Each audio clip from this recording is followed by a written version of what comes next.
Good evening, children. In the last class, we started our first lesson, that is a computer system. Children, shall we recollect all the topics we have discussed earlier? The first topic is parts of computer. Children, now tell me, what are all the parts of computers? Yes, monitor, keyboard, mouse, speaker, and so on. Okay, what is the next topic? Components of computers. What are all the components of computer? Yes, hardware and software. What is a hardware? Yes, hardware is nothing but it's a parts of computer which we can able to see and we can able to touch. That is called hardware. And hardware has three types. What are they?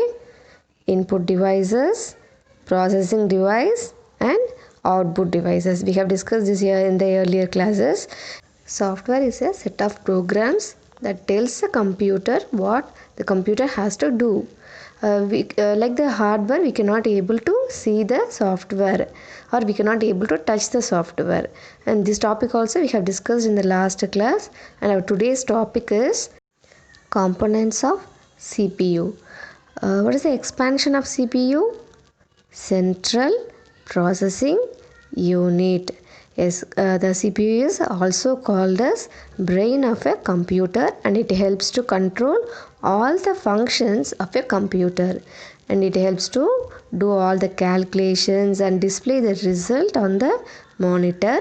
It also helps to store information. The CPU has three main components.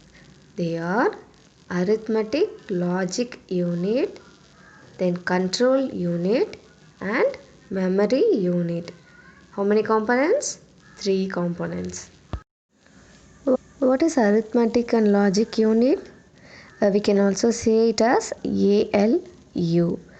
Arithmetic and logic unit help us to do all the calculations like addition, subtraction, multiplication and division, and also it helps to perform some comparisons such as greater than, lesser than, greater than equal to, lesser than equal to, likewise.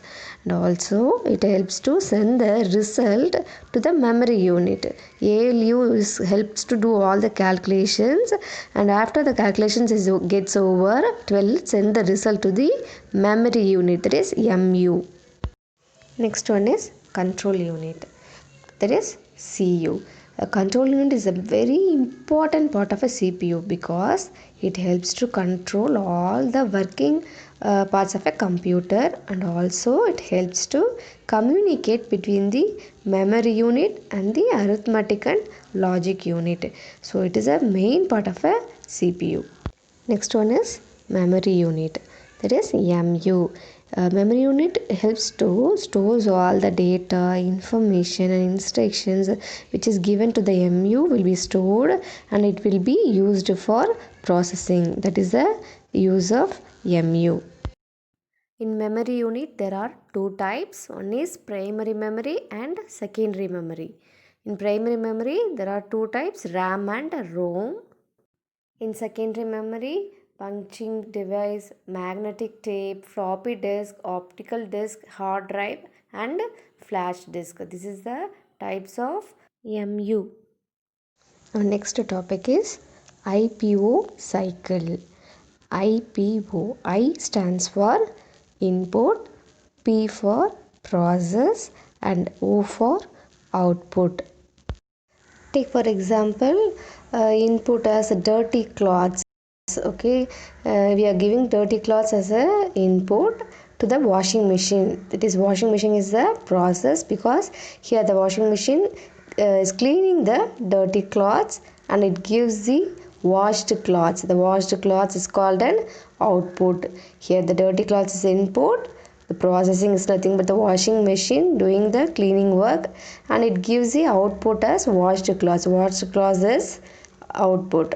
Here the computer also functions with the help of IPO cycle like input, process and output.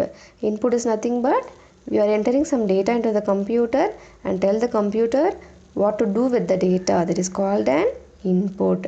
Then what is process? The computers work on the data and it will produce the result, that is called a process. Then what is output? After doing the process, the computer will display the result on the monitor. That result is called as an output. Children, take page number 9 in your book. In that they have given check your progress. Here they have given many images. You have to write which images input, process and output. Okay, this is your homework. And the remaining topic we will discuss in the next class. Thank you children. Be safe at home.